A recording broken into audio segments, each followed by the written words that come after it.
अस्सलाम वालेकुम स्टूडेंट्स। आज को जो मेरा टॉपिक है वो है फ़ोर्स के ऊपर कि फ़ोर्स क्या है और ये वेक्टर क्वांटिटी है कि स्केलर क्वांटिटी। आज हम इसके बारे में पढ़ेंगे।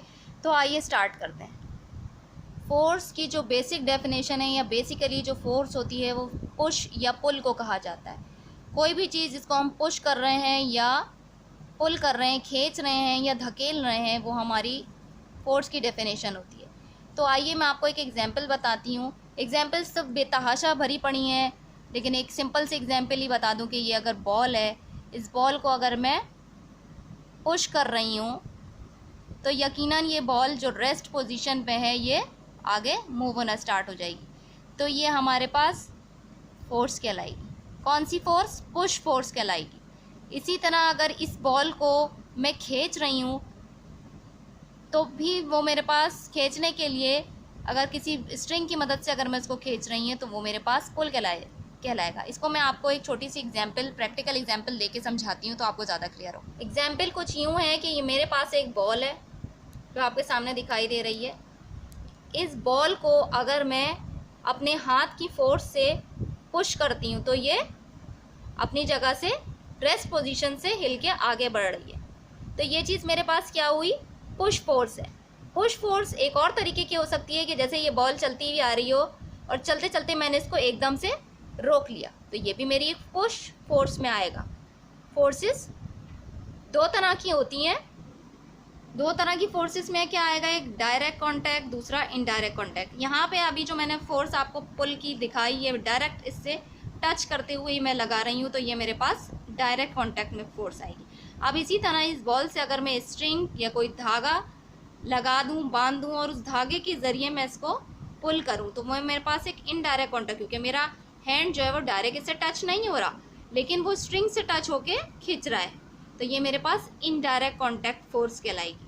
हाँ, एक प्रैक्टिकल लाइफ की एग्जांपल मैं आपको दे दूँ। जो गाड़ियाँ हम टो करते हैं, कार्स को जो ख़राब हो जाती हैं, तो वो जो हमारे पास फोर्स लग के आगे बढ़ रही होती हैं, मोशन में होती हैं, तो वो हमारे पास क्या हो जाता है? इनडायरेक्ट कांटेक्ट होता है। इनडायरेक्ट कांटेक्ट के ज़रिए हम उसको फोर्स के ज़रिए खींच के आगे ला रहे होते हैं। तो आपने एग्जांपल्स देखी, ये सारी फिज़िकल एग्जांपल थी जो हम प्रैक्टिकल लाइफ में देख रहे थे। अब हम आएंगे फोर्स की फिज़िक्स की डेफिनेशन की तरफ। फिज़िक्स हमें क्या कहती है? Force is a physical quantity that changes or tends to change the state of rest or motion of a body। इसका मतलब क्या है? जैसे मैंने अभी आपको एग्जांपल दी कि एक रेस्ट में पोजीशन में बॉडी थी, मैंने उसको फोर्स लगाई तो वो मोशन में आ गई। और मैंने एक और एग्जांपल आपको दी थी कि मोशन में बॉडी थी और मैंने उसको पुश करके एकदम से रोक लिया, तो ये हमारे पास वो बॉडी जो है वो फोर्स के ज़रिए रुक गई। और दूसरी मैंने आपको एग्जांपल दी कि मैंने उसको पुल करके फोर्स के ज़रिए उसको मोशन में ले आई और पुल करके ही मैं उसको रोक भी सकती थी। इनडायरेक्ट कांटेक्ट की बात जो मैंने आपको बताई। तो ये सारी कंडीशन क्या है, उम्मीद करती हूँ आपको ये जो मेरी एग्जांपल मैंने आपको दी उससे आपको ये डेफिनेशन ईजिली याद हो जाएगी अब, और ये कॉन्सेप्ट क्लियर हो जाएगा कि चेंज किस तरह से किसी स्टेट को, रेस्ट स्टेट को या मोशन की स्टेट को हम फोर्स के ज़रिए चेंज कर सकते हैं। अब सवाल हमारे पास आता है कि इस फोर्स अब वेक्टर क्वांटिटी और स्केलर क्वांटिटी। फोर्स जो है वो स्केलर क्वांटिटी है या वेक्टर क्वांटिटी है? तो फोर्स जो है हमारे पास के वेक्टर क्वांटिटी है कि स्केलर क्वांटिटी है? तो फोर्स हमारे पास वेक्टर क्वांटिटी है। वेक्टर क्वांटिटी में क्यों है? क्योंकि उसकी डायरेक्शन भी होती है और उसका मैग्नीट्यूड भी होता है। डायरेक्शन, क्योंकि हम जिस डायरेक्शन में फोर्स लगा रहे होते हैं हमें पता होता है हम ऑपोजिट लगा रहे हैं या फ्रंट पे लगा रहे हैं कि बैकवर्ड लगा रहे हैं। और दूसरा ये कि उसकी मैग्नीट्यूड हमें उसको पता होता है कि हम कितनी फोर्स लगा के किसी भी चीज़ को पुश या पुल कर रहे हैं। तो फोर्स जो है हमारे पास वेक्टर क्वांटिटी में आता है। आ जाते हैं हम कि यूनिट ऑफ फोर्स। फोर्स का यूनिट क्या होता है?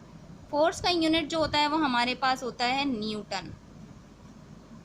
न्यूटन यानी कि एन।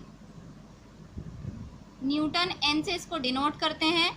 और फोर्स का यूनिट न्यूटन कैसे आया? क्योंकि हमारे पास फोर्स जो है वो बराबर होता है F = m multiply a, mass multiply by acceleration के। तो मास का जो हमारे पास यूनिट होता है वो kg होता है और एक्सेलरेशन का मीटर पर सेकेंड स्क्वायर होता है। तो इस पूरे यूनिट को हम न्यूटन कहते हैं। इसको रिप्रेजेंट करते हैं न्यूटन से। और इसके बाद जो हम इसको न्यूटन क्यों कहा जाता है ये मैं आगे आपको इसकी फर्दर डिटेल्स बताऊंगी, क्योंकि न्यूटन ने इसको डिस्कवर किया था। और न्यूटन्स के 3 लॉज भी हम आगे पढ़ेंगे। तो आगे की मज़ीद वीडियोस को ज़रूर देखते रहिएगा ताकि आप इसका मज़ीद जो है वो कॉन्सेप्ट क्लियर हो सके। और उम्मीद करती हूँ आपको मेरी वीडियो जो है वो अच्छी लगती होगी और कॉन्सेप्ट क्लियर हो जाता होगा, और इसकी आप नोट्स बनाने में आपको हेल्प मिलती होगी। आपको अगर अच्छी लगती है तो मेरी वीडियोस को ज़्यादा से ज़्यादा शेयर किया करें, और ताकि और भी आपके स्टूडेंट से फ़ायदा हो सके। और कमेंट करके मुझे ज़रूर बताया करें।